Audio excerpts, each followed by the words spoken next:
Hoy vamos a hablar de la amistad entre Freud y Jung, que fueron dos personalidades geniales de principios del siglo XX, que congeniaron en el estudio del inconsciente y de la psicología.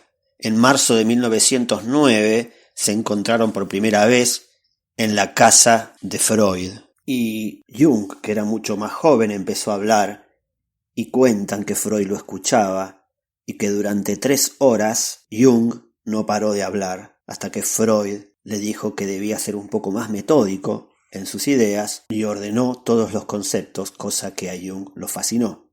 Esas charlas duraron 13 horas ininterrumpidas, y Jung va a recordar más adelante esa charla y a esa personalidad que se encontró de la siguiente manera: Freud era el primer hombre de verdadera importancia con quien yo me había tropezado. En mi experiencia hasta ese entonces nadie más podía compararse con él.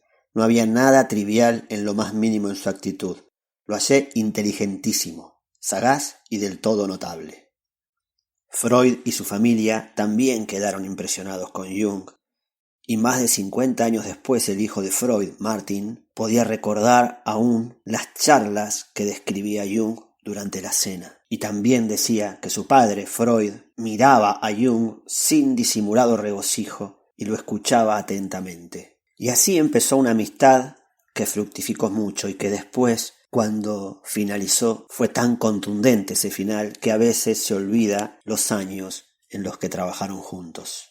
Jung estaba empezando a tratar de comprender la teoría sexual de Freud, la teoría que dice que los traumas de la infancia tienen un origen sexual, y si bien no le cuadraban absolutamente, era tal la fascinación que sentía por Freud que trató de empatizar con ellas. En un principio, cuando en los congresos de psicología se hablaba de manera peyorativa de Freud, Jung no se animaba a defenderlo, pero más adelante, en aquellos encuentros, empezaría a alzar la voz en favor de Freud.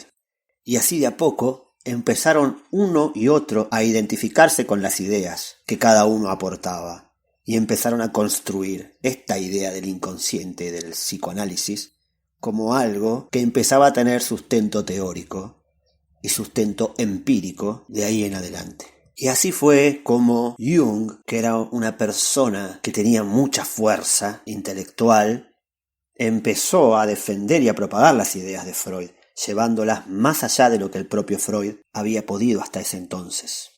En aquellos años era muy difícil defender la teoría de Freud. Hay que contextualizar que estamos en plena época victoriana, en donde el sexo es tabú. Ellos llamaban a esto la causa psicoanalítica, es decir, eran dos personas que estaban luchando junto con un grupo por instalar la causa psicoanalítica en la ciencia. Durante mucho tiempo fueron calumniados. Freud alguna vez le dijo a Jung que estaba bastante desconsolado porque no encontraban eco. Le escribirá diciendo: ser calumniados y censurados por el amor con que actuamos, esos son los riesgos de nuestra profesión. Y Freud le decía a Jung: cuidado, porque a veces pareciera que luchas como si estuviéramos defendiendo una suerte de religión. Cuidado con poner un estilo teológico a lo que estás haciendo. Hubo un momento en donde una paciente, Sabine Spielrein, escribe a Freud diciendo que su terapeuta Jung era su amante, y esto trajo en un principio un resquemor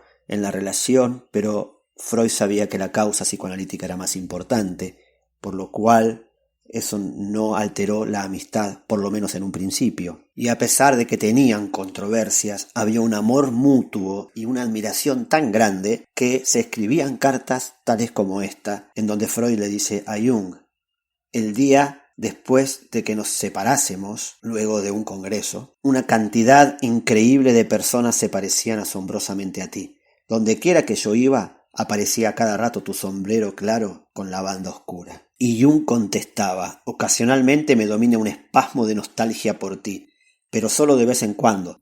Por lo demás he vuelto a mi ritmo habitual.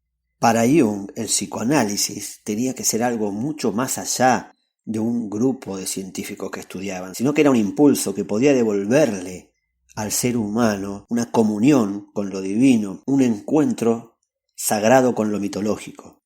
Y eso no le gustaba a Freud, que le decía: en ti ruge una tempestad, pero yo no soy el fundador de una religión. Mis intenciones no llegan tan lejos. No estoy pensando en un sustituto para la religión. Hay que sublimar esta necesidad. Yo no esperaba que nos convirtiésemos en una organización religiosa, como tampoco esperaría que lo hiciera un departamento de bomberos voluntarios.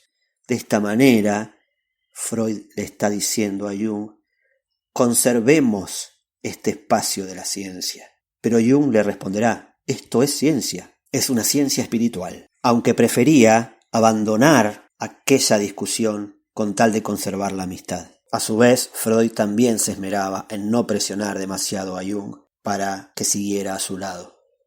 Muchas veces, cuando se escribían cartas, no llegaban a acuerdos y discutían fuertemente, pero cuando se encontraban en persona, ocurría una magia en la presencia del otro, y siempre obraba maravillas y resolvía todos los problemas.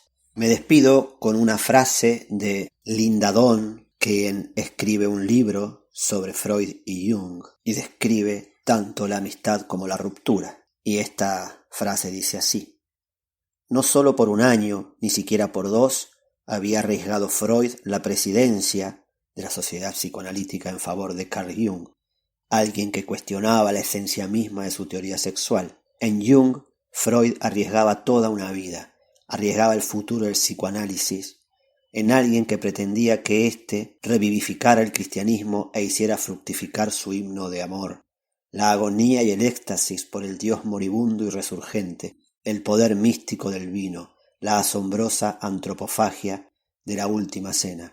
Nadie podía decir que solo la razón guiaba a Freud.